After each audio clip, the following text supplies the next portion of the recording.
रणभूमीवर आग ओकितो जणू तोफेचा गोळा, रणभूमीवर आग ओकतो जणू तोफेचा गोळा.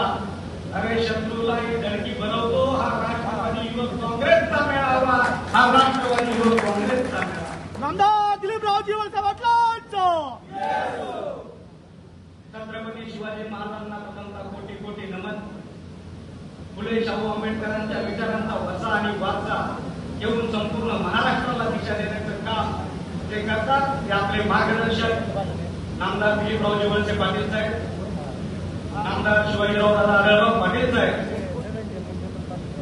युवकचे अध्यक्ष बनसोडे साहेब, करुणाताई दादा, सर्वच मान्यवर आणि यांच्यापेक्षाही महत्वाचे असणारे तिथे बसलेल्या जिजाऊच्या लेकी, शिवरायांचे मावळे आणि माझ्या शंभूराजांचे हे छावे. खरं तर युवक म्हणजे काय नेहमीच प्रश्न पडतो. अरे युवक म्हणजे काय? युवक म्हणजे उत्साह, युवक म्हणजे ऊर्जा, युवक म्हणजे आरेला कार्य करणारा, युवक म्हणजे जाग्यावरती जर कुणी आपल्या नेत्याच्या विरुद्ध भर काढलं तर तिथल्या तिथं त्याला उत्तर देणारा म्हणजे युवक आहे. परंतु आज हाच युवक आपल्या मनामध्ये गोंधळलेल्या परिस्थितीमध्ये काही प्रश्न घेऊन लढतो आहे. या ठिकाणी मी 4च समस्या मांडणार आहे. पहिल्या समस्या म्हणजे रोजगार. खरं तर आतापर्यंत तालुक्यामध्ये रोजगार कुणी निर्माण केला असेल तो साहेब आणि दादांनी केला.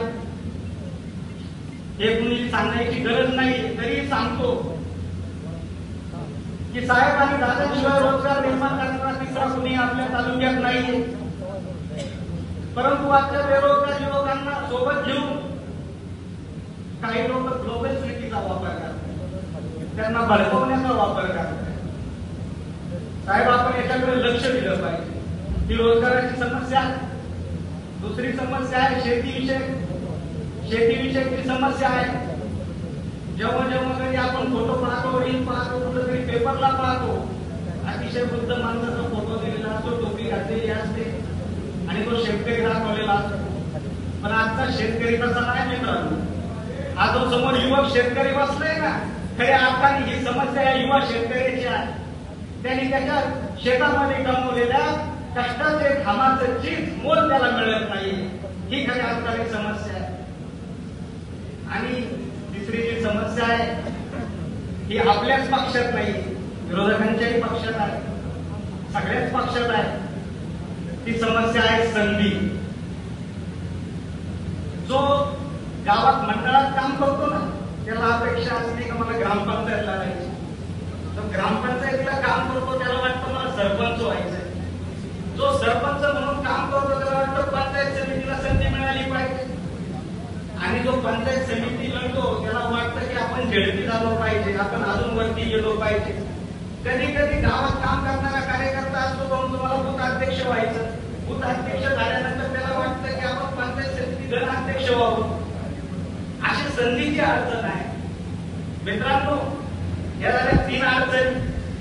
संधी मिळेल, सगळ्यांना मिळेल, आणि नाही मिळाली तरी हरकत नाही. कारण साहेब आणि दादा हाच आपला पक्ष आहे आणि हेच आपली विचारधारा आहे, हे आपण लक्षात ठेवलं पाहिजे. या ठिकाणी आता सगळ्यात महत्वाचं म्हणजे युवक कार्यकर्त्यांनी काय करायला पाहिजे, या 4थ्या टॉपिक वरती मी बोलणार आहे.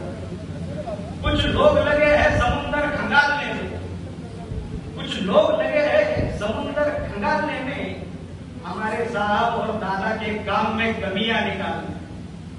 कुछ लोग निकले हैं समुंदर खंगालने में, हमारे साहब और दादा के काम में कमियां निकालने में. अरे जिनकी खुद की लंगोटी तक फटी है वो निकले हमारे नेताओं को बदनाम करने के लिए.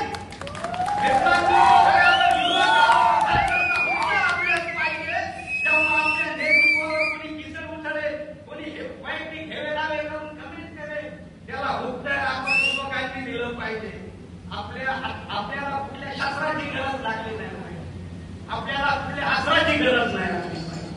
आपल्या हातात हा अनुभव आहे, आपल्या हातात हा अनुभव आहे, हे लक्षात ठेवा. घर बसल्या देखील तुम्ही स्क्रोलिंग करत असताना जिथे जिथे आपल्याला विरोधात दिसेल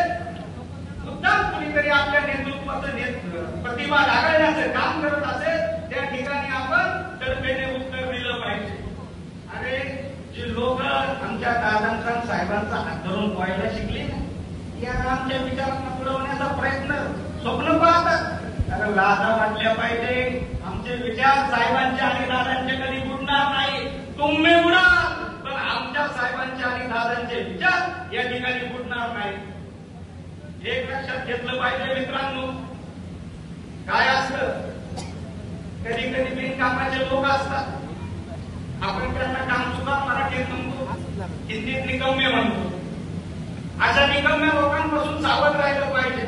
माझा मित्र प्रवीण आताच बोलला, लोकसभेला फसवलं विचारा, वापर करून घेतला, संघटनांना पुढे केलं आणि नाही ते बोलायला लावलं, जातीयवादाचं विष पेरलं. अशा या निकम्या लोकांपासून सावध राहिलं पाहिजे. ते आपला फक्त कामापुरता वापर करतात आणि ऐन वेळेस संधी द्यायची वेळ आली की आपल्याला बाजूला करतात. आणि आजपर्यंत जर कोणी या तालुक्यातल्या युवकांना संधी दिली असेल ते फक्त नामदार दिलीपरावजी वळसे पाटील आणि शिवाजीराव आढळराव पाटील यांनी दिलेली आहे. मित्रांनो, युवकांनो, खरं तर या ठिकाणी मला एक छोटीशी कविता आठवते.